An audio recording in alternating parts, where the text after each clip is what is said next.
Olá, seja bem-vindo a mais um podcast. Comigo, Alexandre Tonetti. Somos Mais Podcast. E hoje eu vou conversar com uma amiga que é a Cláudia Tami, artista visual, poeta, tem um canal de poesia falada no YouTube. Nós vamos conversar sobre várias coisas aqui com ela. Seja bem-vindo, Cláudia. Obrigada. Muito prazer estar aqui de novo com você, conversar um pouquinho, contar um pouco sobre mim. Isso aqui é estúdio novo, né? Como a gente sempre está avisando os nossos convidados. Mas vamos lá. Nós estivemos juntos recentemente no Festival do Japão, Sim. lá no Country Club. Você fez a sua exposição, eu fui lá contemplar e fazer, entender um pouco mais da sua produção. Conta pra gente como que foi, o que estava exposto lá e dá uma ideia para quem está nos assistindo. Então, a exposição do Japão, o pedido, né, dos organizadores era que fosse realmente inspirado em alguma coisa do Japão. Então, eu fiz sobre culturas e lendas japonesas.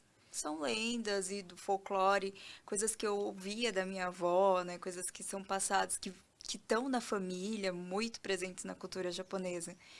Então, tem do Akaito, que é o fio vermelho, que é a obra que está aqui atrás, é, das raposas, dos yokais, que são tipo os monstros, como tipo, Saci Pererê, que seria mais do Uhum. nosso folclore.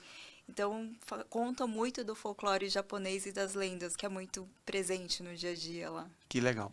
E tinha uma coisa bem interessante que você também fez uma questão do QR Code, né? Sim, sim. Tanto é que eu fiz isso. Eu coloquei ali o QR Code e cada obra tinha ali o histórico contando do personagem, né? Enfim, que estava sendo retratado. E eu achei muito bacana porque fica uma coisa interativa, né? A obra de arte, a tecnologia e funciona tudo ali junto. Ficou bem legal. Você costuma fazer isso sempre? Como que é? Não, então, essa foi bem específica, o que eu queria eu falei assim, vou colocar os desenhos lá, tem muita gente que não conhece, ou conhece e não sabe a história, já viu o personagem, mas não sabe a história. Então, eu falei assim, se eu colocar lá escrito, pouca gente vai parar e vai ficar lendo lá. Uhum. Então, né, tipo, se eu colocar um QR Code, a pessoa pode ir andando ou ir para casa e acessar mais tarde, tipo, consegue ver as obras no site, consegue ler as histórias, que é muito da nossa cultura, é muito, assim, da minha família, da minha casa, né? É aquela coisa da cultura japonesa, tecnologia e a tradição, né? Você uniu os dois ali, Sim, representou muito bem, parabéns. obrigada. Mas vamos lá. Você, assim, tem uma produção que ela é variada, tanto do ponto de vista de quadros, enfim, mas também em eco bags, né? Como essa que está aqui atrás de mim, em tênis, que é muito bacana que você faz os tênis. Sim. É, como que é esse seu processo de criação em várias plataformas? Eu acho que é um pouco de tentar levar a arte para muitos lugares, né? Um pouco, não é muito de tentar levar a arte para muitos lugares, de tornar isso mais acessível. Uhum. Então, acho que assim é mais difícil, acho que hoje em dia vender um quadro que você vai colocar lá na sua parede, do que você vender uma eco bag que você pode sair por aí, você vai realmente usar, né? Colocar as coisas dentro. Você tem um tênis, tem as camisetas agora. Isso. Então, é de espalhar a arte uma forma diferente e mais acessível, né? Do Uhum. que você ter um quadro e você conseguir realmente que a minha arte seja itinerante. E assim, alcança, né? Porque, igual você falou, camiseta, tênis, eco bag, as pessoas carregam para todo lugar. Além de tudo, tem uma funcionalidade, né? Sim, Que é uma coisa bem interessante quando a gente discute arquitetura, mas na essência, tal, arquitetura é arte, né? Ou é construção, enfim. A gente tem alguns autores que dizem a arquitetura é uma arte com funcionalidade. Então, eu acho que você vai nesse caminho também de trabalhar a arte com alguma funcionalidade e isso faz com que ela chegue em vários lugares e atinja o maior número de pessoas, né? sim, sim. Acho é bem assim. Tem minha mãe que usa uma camiseta que eu faço e tem, tipo, pessoas que têm crianças de 10 anos que estão usando a mesma camiseta. Então eu fico muito feliz de estar atingindo várias idades e um público super diferente, assim, Ah, com legal. tudo. É, a gente chegou a conversar no outro do processo criativo, né, onde você acaba produzindo as suas artes. Quer dar uma pinceladinha só de leve para o pessoal lembrar como que é o seu processo criativo? Onde você executa? Quanto tempo você demora em média para fazer uma obra? Como que é? Bom, meu ateliê, por enquanto, ainda é no meu quarto. Então, até tava brincando. Ele falou, que faz tudo pequenininho. Eu falei assim, mas é que tem que caber no quarto, né? Ainda tem... Tá na escala Tá do na seu escala do meu ambiente, né? quarto. Tem um quintal grande, eu moro numa chácara, tem um quintal, então tem algumas coisas que eu consigo fazer fora ainda. Mas geralmente o processo criativo eu faço muita coisa sob encomenda. Tá. Então vem o cliente, me dá um tema, a gente desenvolve, faço um esboço e a gente vai acertando os detalhes a partir daí. Quando a criação é totalmente minha, livre, assim, inspiração de tudo, acho que, né, do dia a dia, de uma música, de um filme, de uma cena, uma fotografia, então vem de vários lugares, assim. Legal. Assim, você acabou de tocar no assunto filme, cena e tal. Você também faz poesias, Sim. né? Então, assim, é mais uma, vamos falar assim, das faces da artista Cauê Tami. E recentemente você teve aí, vamos falar assim, uma coisa diferente. Conta pro pessoal o que foi essa coisa diferente com relação à poesia. Então, em 2020, eu estava morando no Japão. Um diretor, o Adriano Gomes, ele entrou em contato comigo. Ele é um diretor bem premiado, assim, em relação ao curta. E pediu um texto, que ele queria um texto, tal, para eu montar um curta. E a gente estava, né, 2020, no ápice da Sim. pandemia, tipo, né? E aquela coisa, tipo, como que a gente vai fazer e tal. Eu estava no Japão. E graças à tecnologia. Então, ele é de São Paulo, eu Uhum. estava no Japão, e a atriz é de Brasília. Nossa. Então teve essa conexão, e daí ele, tipo, pediu para um amigo dele que é de Brasília, tal, conseguiu quem filmasse, quem fizesse as cenas. Então o cara mandou as imagens de Brasília para ele editar em São Paulo, e eu mandei o texto do Japão. Tudo isso a gente fez um curta que foi premiado. Foi um curta selecionado no Festival de Curtas de Campos de Jordão em 2021. Olha que legal. E daí eu fiquei super feliz, assim, foi o primeiro filme, meu primeiro filme. E, assim, de ver o poema, sabe, criando vida, assim, eu que escrevi, quando eu ouvi, eu me emocionei, eu chorei, eu falei, Nossa. gente, é muito legal se ouvir na Fantástico. voz de outra pessoa, de uma atriz dando vida ao poema. Assim, você chegou aí a Campos do Jordão para acompanhar. Não, eu tava no Japão. Ah, foi no período que você estava lá. Sim, Bom, falando. mas nessa época também foi tudo online, né? A gente tava na pandemia, Tá. então foi... Mas você conseguiu assistir, então, Sim, sim. online. Legal. E isso, de alguma forma, você acha que tem disponível em plataformas? Como que tá? Sim, o curta tá no meu canal no YouTube, chama Antes do Inverno. E, assim, acho que quem me conhece vai entender bastante das minhas referências, assim, de poemas. Ainda eu falo, né, no poema, assim, que eu queria ser Alice, né, da Alice no País das Uhum. Maravilhas, Clarice, de Clarice Lispector, Matilde Campilho. Então tem muito dessa minha bagagem das poetisas, dos poetas e tal. Legal. E, assim, você tocou no seu canal do YouTube. Deixa aí pro pessoal qual que é o link para o pessoal saber e poder Sim, acompanhar. é o meu nome, Clau Itami, Clau com a letra K no começo, Clau Itami. É Só simples, isso, né? e aí já Eu te falo. localiza lá. Sim. Legal. E você, então, passou uma temporada lá no Japão. E, assim, a gente tem uma visão da cultura japonesa muito superficial, né? Aqui, aquela coisa, cada um no seu país enxerga o outro de forma superficial. Só quando você vai para lá e Sim. mergulha um pouco, que você começa a compreender ainda mais. No seu caso é diferente, porque você tem uma raiz, uma tradição familiar, tem todo um contexto colocado. Mas como que é o Japão com relação às artes visuais, plásticos, enfim, é uma pincelada, não dá para a gente aprofundar, obviamente que eu sei que é muito vasto, mas a partir da sua visão, como que funciona isso no Japão? É um país muito rico, assim, culturalmente, assim, você vê, as tradições são muito, ainda são muito, como que fala? Presentes. presentes, né? E, tipo, você tem muitos festivais, você vê muito da cultura de máscaras, né? Que você tem as máscaras daqueles onis, né? Que são os Uhum. demônios, que eles falam que não, na verdade, não são os diabos, tem um outro significado. Museu, a qualidade de museu e de exposições, assim, é incrível. Um pouco antes de vir para cá, eu vi Picasso. Olha, que legal. Aonde que é? Qual museu que era? Você lembra? Era o Museu de Arte Contemporânea de Nagoya. Nagoya. Legal. E, assim, é fila, né? Que você vai no museu, você fica sozinho no museu, né? Você Aqui. quer um lugar para ficar sozinho, vai no museu. E lá não, eles estavam até dividindo em turmas, porque era muita gente, estavam fazendo sessões para poder visitar. É um preço acessível? Não, assim, pro dinheiro de lá, sim. Não é uma coisa tão barata mesmo para lá, assim, não é uma coisa, se você for em artistas mais internacionais, não é tão barato. Mas você tem muitas galerias, assim, muitos museus, pequenos museus. É claro que nas cidades grandes tem os maiores, Sim. com exposições permanentes de Picasso, você tem Klimt, tem Monet, Os tem... grandes Sim, artistas. sim, tem um arquivo bem grande, assim.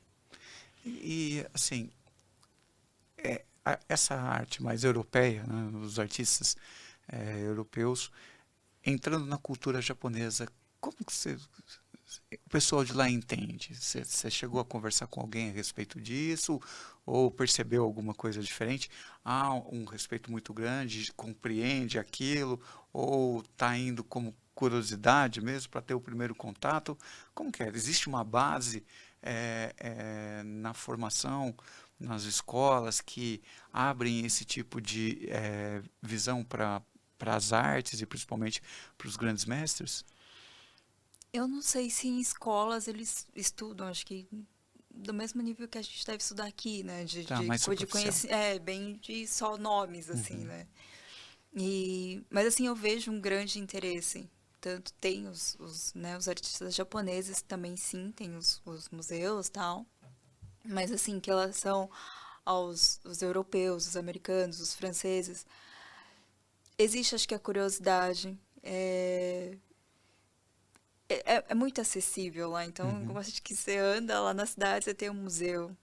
Aqui em Campinas, você tem um MAC. É, tem Em o MAC. Valinhos, a gente não tem um museu, tem A outro gente tem o monte. nosso museu lá, que assim, é a estação, foi adaptada Sim, para sim. museu, aliás, até deixar aí para o pessoal, está tendo exposição da vereadora Simone Bellini, ela está expondo ela também, Eu já expus artista, lá também. você também já expôs lá, que legal. Então, assim, é um espaço não apropriado, aliás, até vou fazer aqui uma crítica, chovendo dentro do espaço de Nossa, é exposições. verdade. E eu vi uma placa do atual governo lá dizendo que tinha passado por reforma. Eu falei, meu Deus, como que reformar se está chovendo? Foi no dia que estava com a chuva e assim pingando, tá? E fazendo poça dentro do espaço de Uma, exposição. É um absurdo, mas enfim. então, uma das críticas também, quando eu fui montar a minha exposição lá, foi uma época ainda que não estava chovendo tanto. Mas a gente teve que pensar em como montar O para fugir espaço para das fugir da goteiras. goteira. Então, tipo, aqui tem uma goteira, então a gente tem que colocar mais para cá. Então, tipo, uma coisa que, né, não Arruma o deveria telhado, acontecer, né? né? Bom, se passou por uma reforma, pressupõe-se que você começa de cima para baixo arrumando o telhado para parar de chover dentro, e aí você arruma a parede, arruma as outras A coisas, gente mas teve que enfim. montar de acordo Com a com a goteira. goteira. Isso gera um novo layout de Né? exposições, né?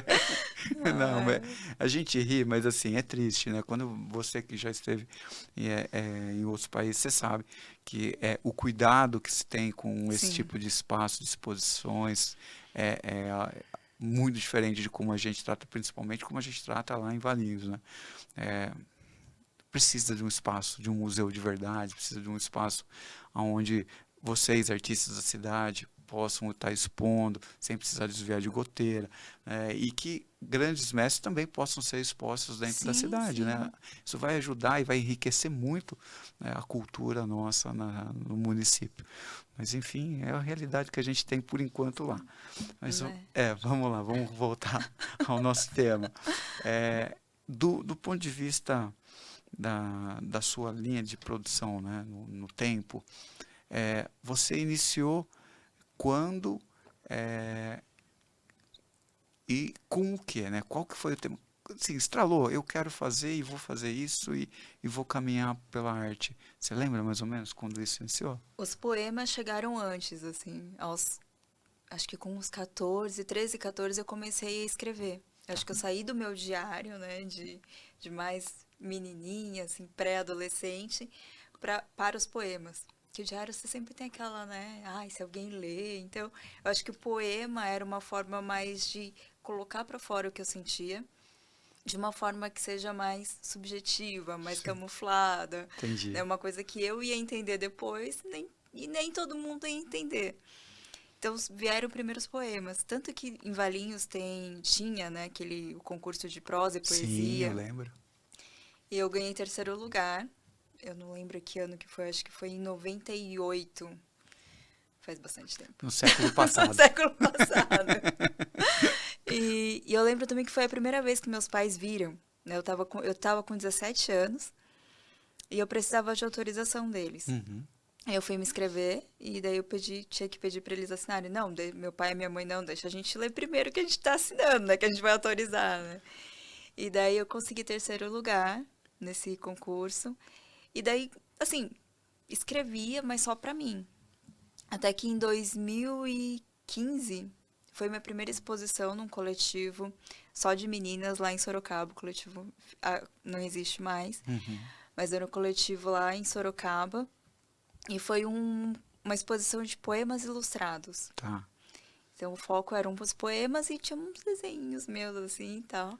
Mas aí você já arriscando, né, e Já, começando já, já na arriscando parte alguma coisa. visual. E daí quando os poemas começam a aparecer mais e tipo, eu falei assim, não, eu preciso de algo mais subliminar ainda, algo ainda que eu possa colocar pra fora o que eu tô sentindo e que as pessoas não entendam tão assim, Tá. que eu achava que as pessoas iam ler e eu entender. E daí que eu começo a desenhar mais, assim. Mas sempre teve presente, assim, mas não era uma coisa que eu mostrava. Tá. E, assim, técnica, você chegou a fazer algum tipo de aula ou é totalmente autodidata? Totalmente autodidata até então. Legal. Fiz alguns cursos, assim, mas nunca terminei nenhum curso, assim. Comecei a fazer na Casa da Cultura, aula de desenho. E daí enjoava e tipo, ai, de novo, tem que fazer isso, isso, tipo aquelas coisas de adolescente, isso eu já sei, não quero fazer e tal. Hoje eu voltei a estudar, tô fazendo faculdade, licenciatura em artes visuais. Que legal. E mas assim, agora que eu tô fazendo Tá, licenciatura. vamos falar assim, tá amadurecendo, né? É porque nem não é necessário você ter uma faculdade, né, Sim, para ser um artista. Na verdade, você precisa ter sensibilidade, você precisa ter compreensão daquilo que você está expondo, e cada um tem a sua própria linguagem e a forma como se expressa. Que é isso que você está falando aqui, né? A forma de se expressar e expressar aquilo que você está querendo pôr para fora, mas sem que todo mundo entenda exatamente aquilo que você está querendo fazer. Então, assim, é o seu, vou falar assim, mote criador, né? De produção de arte. E é particular seu, né? sim. É isso. Mas essa ideia sua de ir para a universidade, você já está tendo contato, está tendo aula, começou com o que Sim, tá? é EAD, né? A Tá. distância, mas eu tô fazendo sim. Tô, a gente tô estudando esse semestre, tava com umas matérias mais, né? Tipo, é como é licenciatura, então você tem uma grade mais abrangente, assim, questão de educação inclusiva, de Uhum. métodos, né, de pesquisa e tal, mas já estudei um pouquinho de arte contemporânea. Eu, assim, o meu intuito de fazer faculdade, né, de ter uma graduação, não era nem pela graduação, mas eu queria, eu falei, não, eu quero estudar a história da arte, eu quero Isso é entender, eu legal. quero fazer, não era nem a questão do diploma, assim. Mas claro que vai me ajudar, né? Não, não, atrapalhar não vai, né? A Sim, verdade é essa. Mas isso que você falou é legal, é conhecer a história da arte. Nós, na faculdade de arquitetura, pelo menos na minha época, não sei como está hoje, né, mas na minha época a gente tinha isso, tinha a história da arte, a história da arquitetura, porque são coisas que andam em alguns momentos muito próximas. Arquitetura e obras de arte, sim, é, há muito tempo elas são colocadas juntas, né? Então vou dar um exemplo. Aqui, período moderno, você tem muita coisa produzida por muito artista em obras de arquitetos que eram, vamos falar assim, vanguardistas daquele período, né? Vamos falar, Oscar Niemeyer mesmo, você vai sempre ter algum painel do Di Cavalcanti, você tem outros artistas que contribuem com o processo, né, daquele espaço da criação do ambiente. E aí tem esculturas, um monte de coisa. Então, é uma sinergia muito grande. Isso não é novidade, não é de agora, vem lá de trás. Né? Se você pegar, por exemplo, no período dos gregos, ou até mesmo dos romanos, e até macedônios, enfim, a arquitetura e a arte andam intimamente ligadas. Né? E aí, quando você fala, eu quero estudar a história da arte, isso é bem legal, porque a gente começa a ter noção do que aconteceu no passado e vai ver que muita coisa que a gente faz hoje já fizeram. A gente não está inventando a roda. Mas e também tinha essa questão de eu precisava de uma linha, né, do tempo, assim, que você vê, você tem muita coisa, muito documentário, muito vídeo, só que aquela coisa tudo meio, né, aqui, de parte contemporânea, daí você vai pra moderna, daí você volta pro clássico. Então eu precisava de uma linha mesmo, um cronograma para eu poder estar estudando isso. Eu acho que é meio... Não sei se é muito chato, ser metódica. Não, eu acho que é legal isso, porque é realmente isso. Quando a gente vai para a graduação, a gente é apresentado dentro de um cronograma, é óbvio. Sim, apesar da gente ter aulas, por exemplo, de arquitetura moderna, ao mesmo tempo de arquitetura clássica, mas você entende que existe todo um percurso até chegar onde que se chega, né? Depois tem o pós-modernismo, enfim, a arquitetura contemporânea, aquela coisa toda. O que você está falando para mim faz todo sentido do mundo, né? Eu preciso de uma linha cronológica da evolução da arte. E, nossa, você vai estudar o resto da vida, né? Porque né? é muita coisa produzida, até coisas que a gente não conhece e que eventualmente quando você vai conhecer você fala, nossa, isso aqui é uma outra coisa que não chegou. Bom, não precisa nem falar. Os grandes mestres foram mais reconhecidos pós-morte do que no período em que eles estavam vivos, né? São muito poucos que tiveram esse reconhecimento em vida. Leonardo da Vinci é um deles, mas também o Leonardo produzia, era arquiteto, era engenheiro, era artista plástico, escultor, enfim, era tudo, até construir armas, né? Projetar armas, ele fez. Mas outros tantos só pós-morte mesmo, né? Que passam a ser reconhecidos e que criaram o que a gente chama hoje de estilos, né? Naquele período não era. Ele estava desenvolvendo uma nova técnica que fazia sentido para ele naquele momento, etc. E que depois foi nomeado. Depois foi nomeado, né? Mas os louros, né? Tudo que ele poderia ter em virtude daquilo que ele estava produzindo no momento que ele estava vivo não fazia muito sentido, né? Tem até os memes, né, falando tipo para comprar arte de artistas que estão vivos ainda, né? Então, por favor, nos incentivem, incentive quem está vivo, né? Porque parece que assim, o pessoal gosta de esperar morrer para falar assim, agora a gente vai ficar com o dinheiro do artista, né? Mas eu falo, nossa, mas isso eu tenho umas coisas. Eu falei assim, não, mas gente, né, vamos comprar de quem está vivo ainda, incentivar os artistas regionais, locais, né? Isso até porque vai se criando novas gerações de artistas, enfim, e a gente vai tendo o que existiu no passado.